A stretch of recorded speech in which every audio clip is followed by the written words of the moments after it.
Thank you so much for joining us. Pleasure to welcome you, Leonie, to Mod TV today to talk about disruption.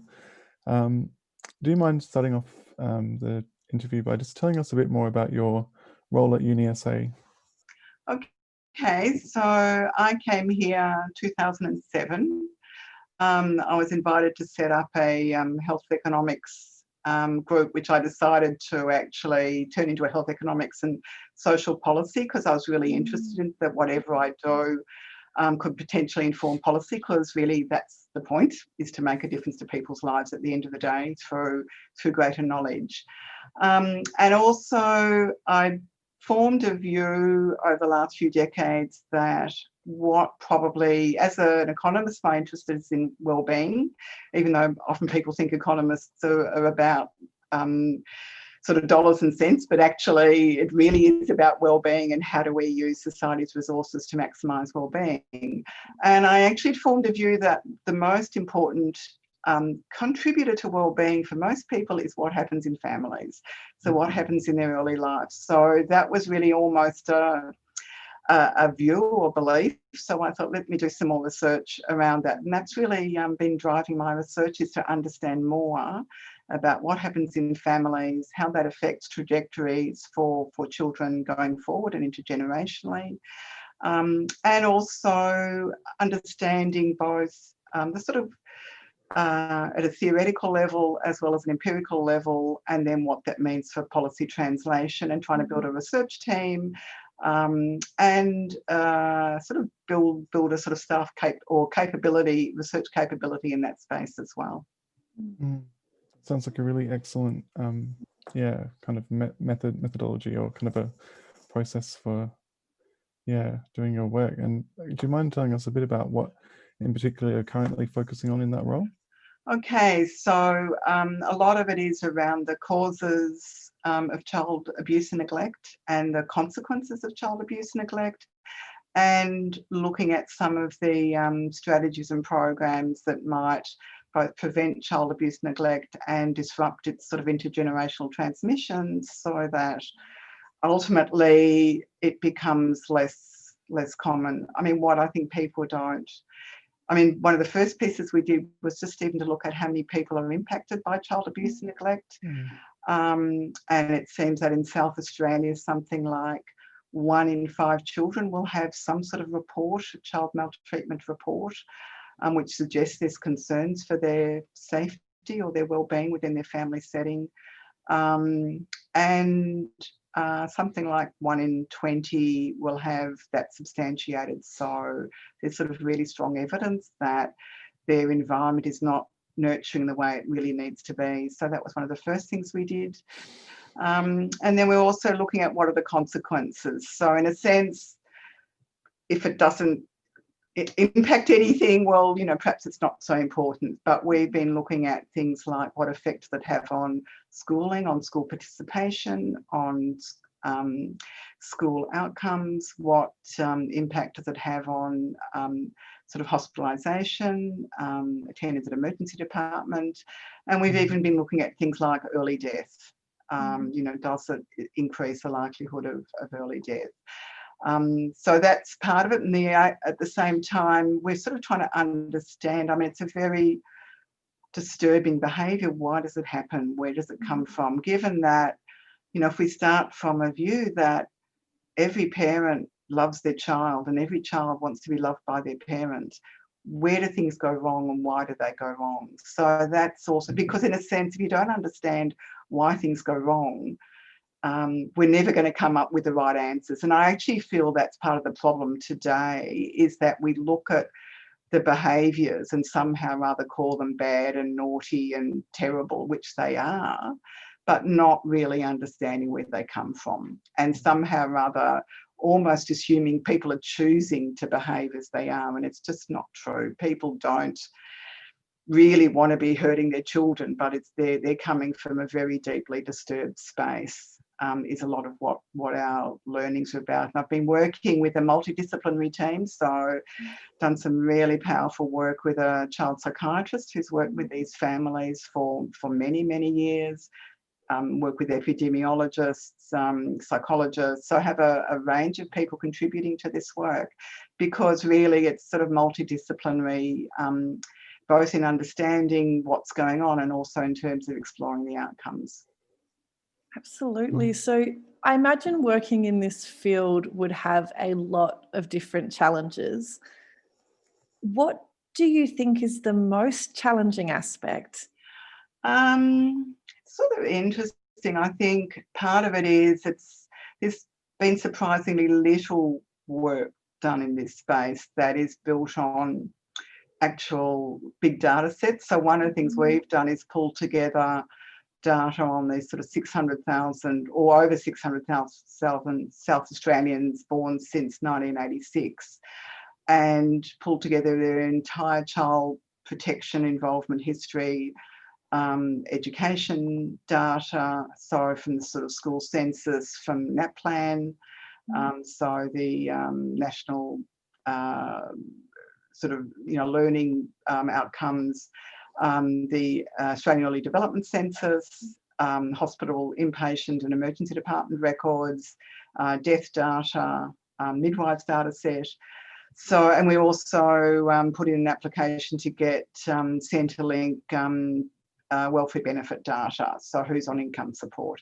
So there's so many things we can follow up, and there's actually been very, very few studies that have had access to that type of data. So part of it is you're working out your method yourself, because nobody's done it before. I mean, that of course makes it much more exciting. It's very tedious to just copy someone else's work. So, but there's some challenges in just, I mean, firstly, it took me about 8 years to pull the data set together. So that was a challenge in and of itself, and not many people have got that sort of tenacity to keep going. And then you get the data and a lot of it's rubbish. So then you've got to, do a whole lot of work to make sure that it actually makes sense. And then even when we've got to the point of finding out, some really major findings, and also tying in with a lot of work I did that led up to this, was looking particularly around mental health and mental health in children, and coming up with some really, I think, extremely important findings that mental distress is actually common in children. But there's a very small group of perhaps 6% of children who have lots of adversities, lots of rubbish going on in their lives, really struggling in all sorts of ways in terms of their family circumstance. And, we identified that the mental health service sector is perhaps providing at most 20-30% of the services needed. You think we can get any shift on that? So that's the other challenge, is it's so disturbing to do work that, we feel is very rigorous, really powerful, really important, and it's like, well, no, there's no money, or no, nothing's going to change. And so then it's really, you've almost got to go to a whole different mode of operation, which is an advocacy role. Who do I need to speak to? How can I get change in this space? So, it's a bit, you put the work out there, but ultimately, if you want to change people's lives, something has to change on the ground. So that is really challenging. I mean, one of the nice examples is working with this senior child psychiatrist. I suppose findings of the work is that, and it's not surprising, but that things like child maltreatment, mental distress, a whole lot of adversities, they all come together. So it's not like these things are distributed, but you'll have some children, in a sense, their lives are really on track, they're in a nurturing environment, everything's going well, so at one end. And the other end, you've got children where almost like every adversity you can imagine is sort of dumped on them. But in terms of addressing that, for these families, you really need an approach which is a combination of social work and high quality mental health support. And we in the end put that sort of model to one of the NGOs, so to Centre Care.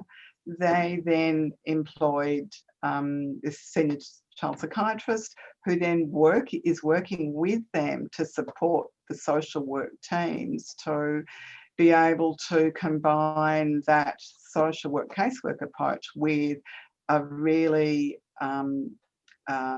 very well understood, well described mental health therapeutic approach to then actually do much, much better with those families. So occasionally you get some wins, which is very exciting.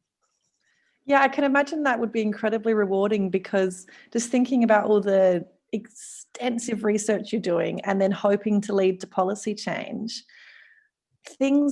changing policies takes such a long time. And that must be really frustrating when you can see people that need help now.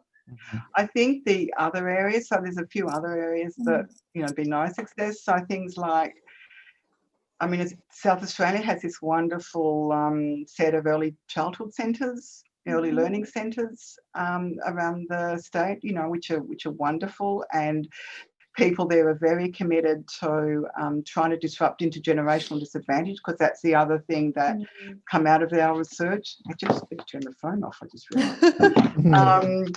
That there's, not surprisingly, that children who have been exposed to maltreatment and distress, that really, I mean, there's really strong evidence now it actually affects the way the brain develops.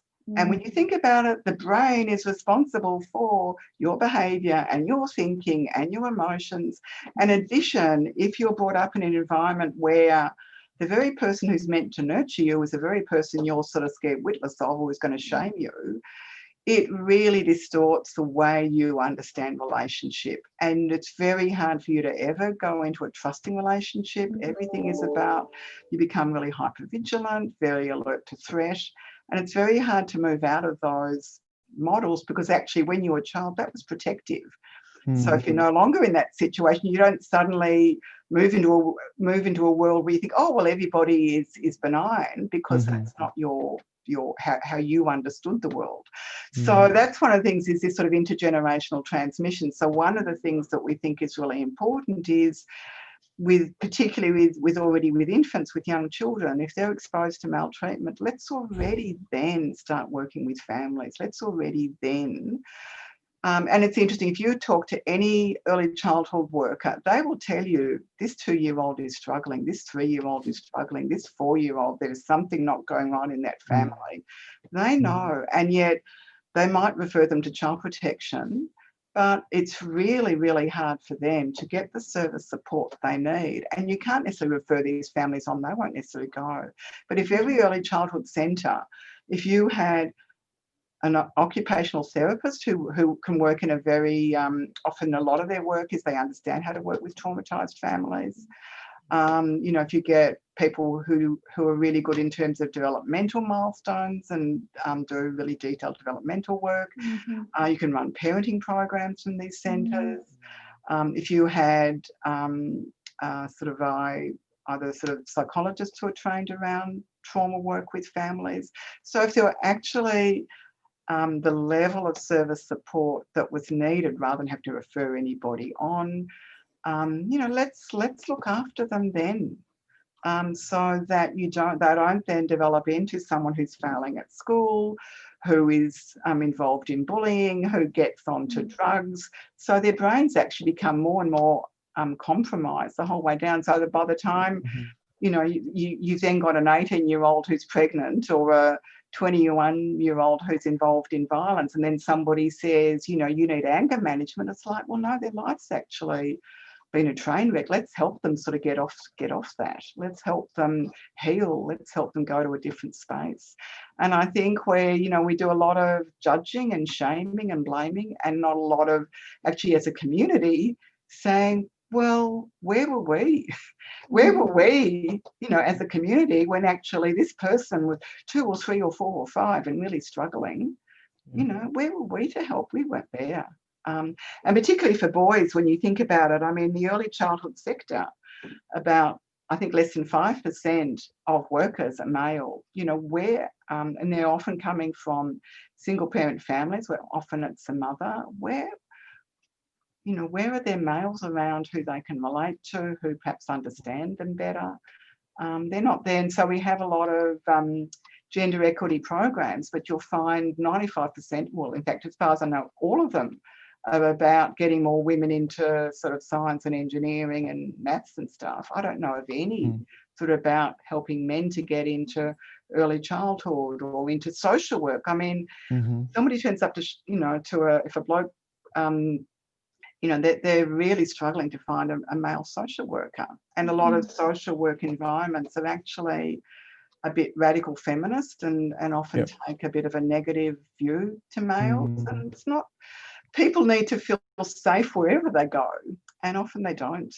So could be also stigma around, or that kind of emotional, or effective labour that, those roles that often employ more women to do things like nursing and social work and early childhood, and perhaps we need to really challenge that gendered perspective on these roles for sure.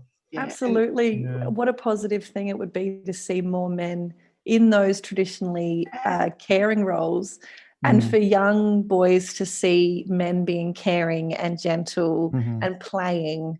Exactly. And if you look at, when you see dads with their little boys, I mean, it's just gorgeous, and they want that. And I mean, there is a very small, at Uni SA, a very small, I can't remember what the group's called, but basically men in early childhood trying to sort of advocate to get more blokes into that space. And I went to one of their forum to try to sort of support that. And they were saying, I mean, it's not that, often they say, well, men aren't interested because it's lowly paid. I mean, it just is not true. You think we've got plenty of men go into the arts, which is, I mean, you couldn't find an area that's more uncertain in terms of its pay, really.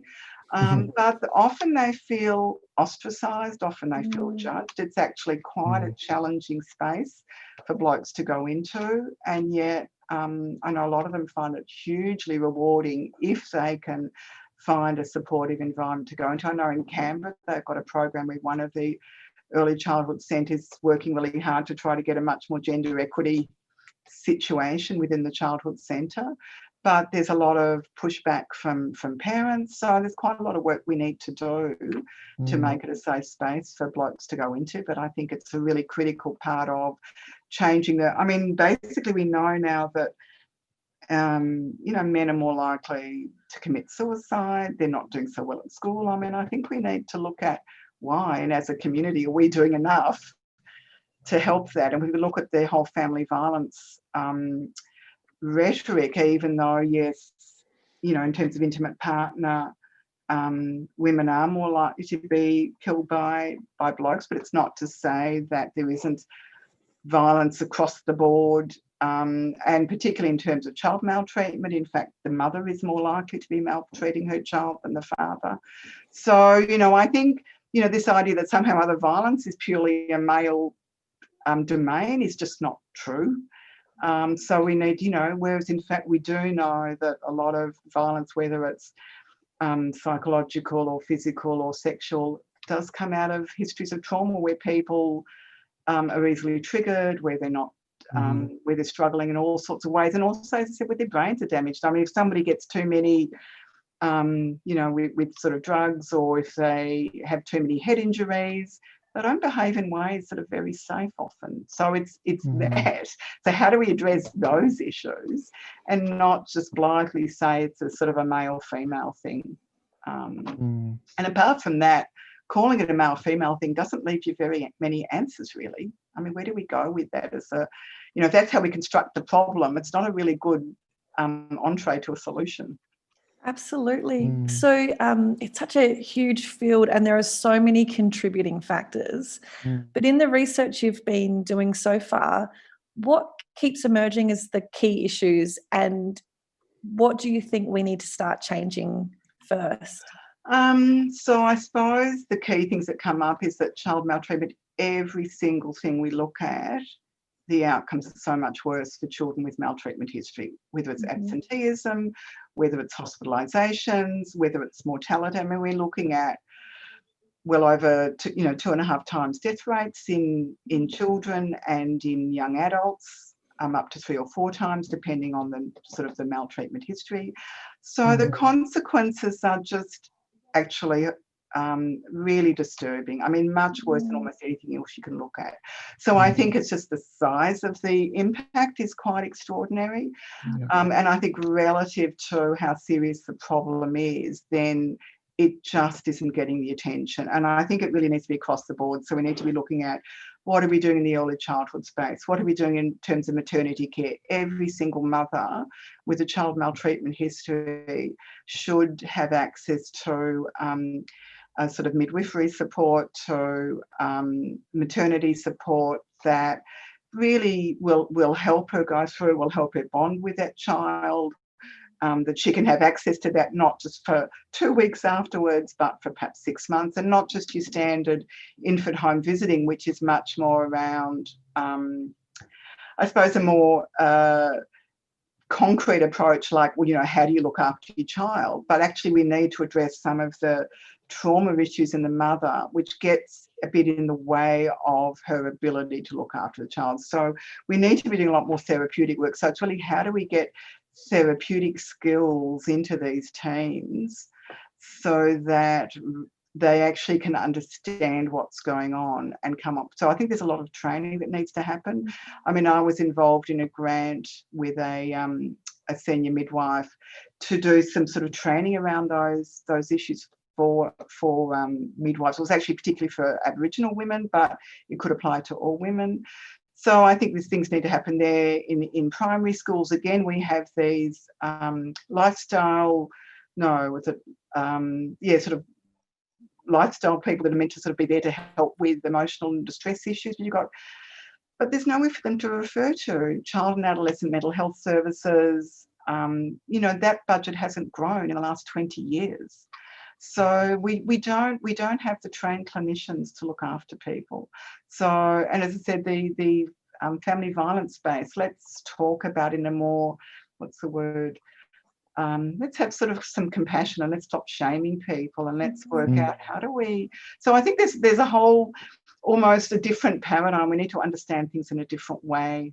A lateral kind of way as well, by the sounds, or a kind of an intersectional way as well. That's, you know, a much more sort of cross-sectional. Let's bring in different agencies to work together. I mean, homelessness is a huge issue. You can't expect anybody to get mentally well if they've got nowhere to live.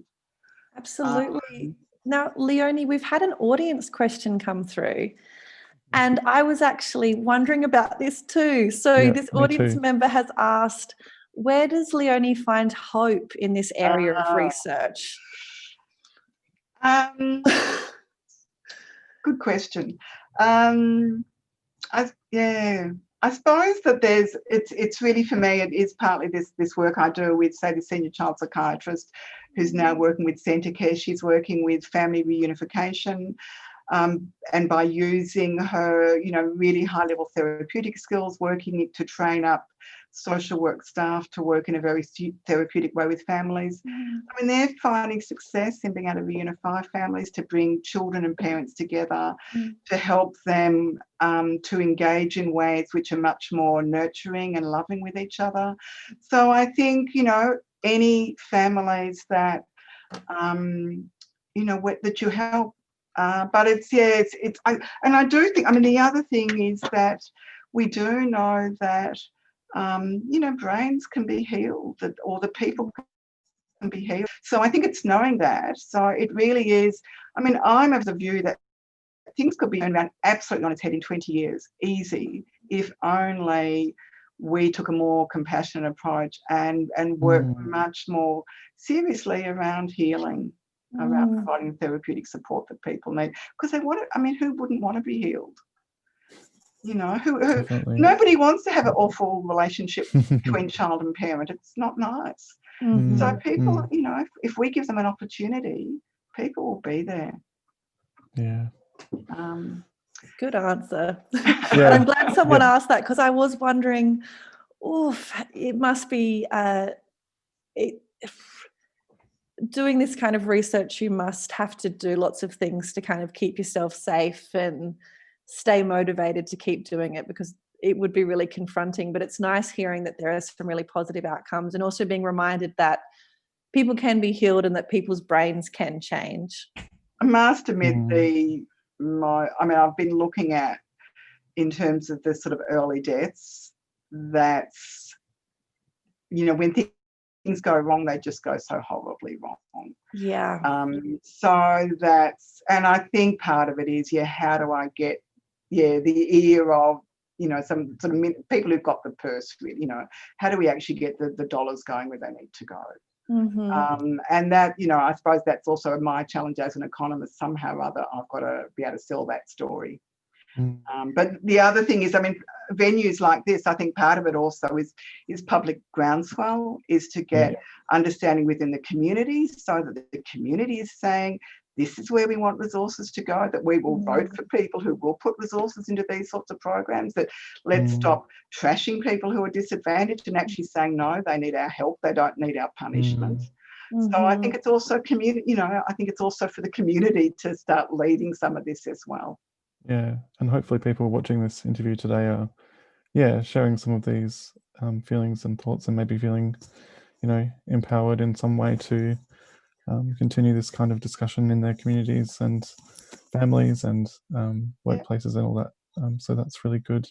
And so, Leonie, if people are interested in finding out more about your work or about this area in general, or what ways they might be able to contribute to this kind of work, where would you suggest they look? It's a very good question. I must admit, we're sort of in the process of trying to build a, even just put up a website. And I've been in the university seems to have all these sort of barriers that make it quite challenging. Probably the best place at the moment is to go to, you just do a Google search on Leonie Segal, go to my Uni SA webpage. At least all my publications are there. So a lot of this stuff's been written up. And if I can think of some other way of taking it forward, I'll let you guys know, and you can put that out there as well. Perfect. Fantastic. Thank you. And I know one of our fantastic moderators has some links for some of your articles and some of the things you mentioned. So he will pop those in the chat. Now that brings us to the end of our conversation. Thank you so much, Leonie, and thank you for the work you're doing as well. Oh, thank you. Thank you so much. Thank you. Okay. See ya.